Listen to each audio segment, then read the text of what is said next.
With more than 350 million users, Facebook is a networking powerhouse, connecting friends and family all across the globe. Well, in her new book, Facebook Fairy Tales, Emily Liebert presents 25 true and inspiring stories from the social networking site.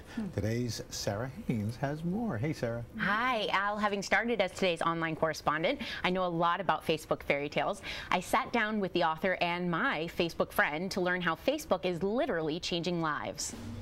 Facebook is a cultural revolution. It's changing the way the world communicates in a really fundamental way. With all these hundreds of millions of people connecting around the world, there have to be some amazing stories coming from this.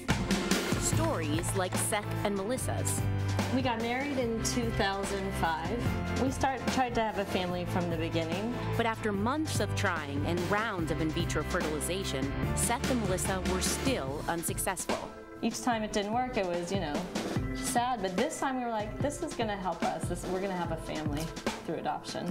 And after creating a blog and adoption flyer, Seth tried something on a whim. I put our flyer up on Facebook. Not too long after, we heard from an individual who said, I think I have an employee who is 8 or 9 months pregnant, and I know she doesn't have a plan for her baby. And a few short weeks later, it was such a fast labor.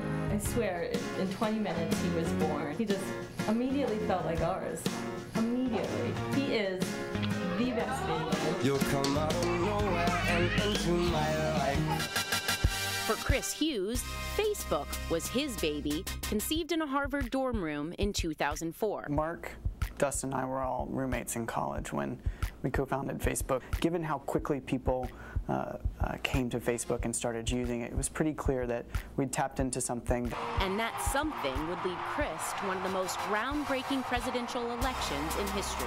The Obama campaign was about using that type of technology to build a movement for change. It's been a crazy ride. And perhaps more importantly, you learn pretty quickly that it's not just about building a website, it's about enabling people to live their lives more fully. A lesson that newlyweds Sarah and Michael are living proof of. We met actually at summer camp.